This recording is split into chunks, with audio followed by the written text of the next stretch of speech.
Geçici Şam hükümetine bağlı çeteler son dönemde Derhafır yine Meskene hattında yine aynı zamanda Dişli'ne yakın bölgelere yoğun askeri sevkiyatlar yaptı. Şunu söyleyebilirim, özellikle Meskene'ye hem Suriye'nin sahil şeridinde bulunan birçok çete unsuru sevk edildi. Bunların zaten görüntüleri de yayınlandı. Öte yandan yine Derhafır'a yoğun askeri sevkiyat yapıldığını ifade edebilirim. Özellikle Türk Devleti'ne bağlı çeteler günlerdir Derhafır ve etrafını yoğun şekilde keşif uçaklarıyla yine havan toplarıyla bombalıyorlar.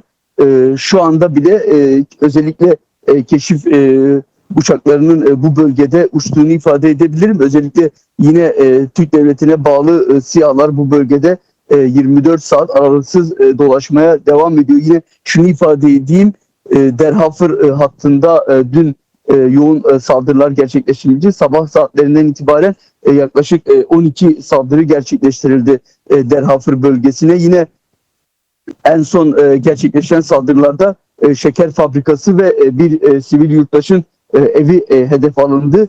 Burada maddi hasar meydana geldi. Öte yandan Tişin Barajı etrafında da yine işgalci Türk Devleti'ne bağlı çeteler, yine Geçici Şam hükümetine bağlı çeteler burada çeşitli saldırılar gerçekleştirdi. Özellikle Kışle ve etrafındaki köylere dönük obüs ve havan saldırıları gerçekleştirildi Tişin hattında. Yine Meskene hattında ise sıfır noktasına kadar Türk Devleti'ne bağlı çeteler, yine HTŞ'ye bağlı çetelerin burada hareketliliği gözlendi. Yine bu duruma ilişkin KSD'nin yaptığı bir açıklama vardı. Özellikle KSD son dönemde gerçekleşen, Derhafır'a dönük gerçekleşen saldırıları ilişkin bir açıklama yapmıştı.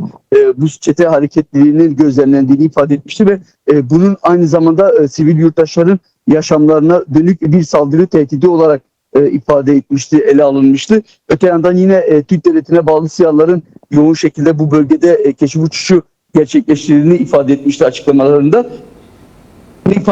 Yine bu hatta özellikle temas yaşanmış olsa yine obüs ve havan saldırıları devam ediyor. Öte yandan bu saldırılara karşı ise Kuzey ve Doğu Suriye halklarının eylemlilikleri var. Dün birçok kentte eylemler gerçekleştirilmişti. Yine bugün çeşitli kentlerde eylemler ve etkinlikler, toplantılar gerçekleşecek. Bunu ifade edebilirim. Özellikle Tişin ve Derhafır hattında hareketlilik devam ediyor. Bizler de bu hareketliliği yakından takip ediyoruz. An be an siz izleyicilerimize, sizlere aktarmaya devam edeceğiz Yunus.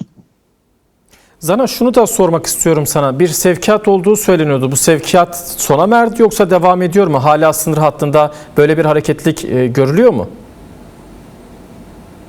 Evet Yunus, özellikle şunu ifade edeyim. Hem Gresipi hattında, Tişin hattında, Derhafır ve Meskene hattında bir askeri sevkiyatın söz konusu olduğunu ifade edebilirim. Dün akşam saatlerinde Derhafır'a yoğun tank ve obüs sevkiyatı yapıldığı oradan yerel kaynaklar tarafından bize iletilen, ulaştırılan bilgiler arasındaydı.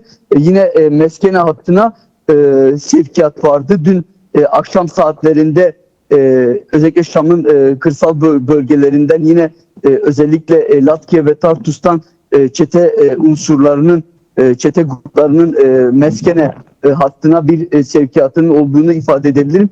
Bunlar yerel kaynaklar tarafından bize ulaşan bilgiler. Yani burada şu ana kadar sabah saatlerinden itibaren bir sessizlik söz konusu ama öte yandan ise askeri sevkiyatlar devam ediyor bu bölgelerde. Özellikle Meskene hattından yine Derhafır hattına kadar bu bölgede yoğun askeri sevkiyat var.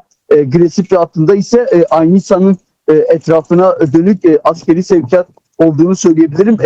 Özellikle Gresipi hattına dönük gerçekleşen askeri sevkiyat Türk Devleti'ne bağlı güçlerin, özellikle Türk Devleti'nin desteklediği Emşat ve Hamzat çetelerinin bu bölgeye askeri sevkiyat yaptığını ifade edebilirim Yunus.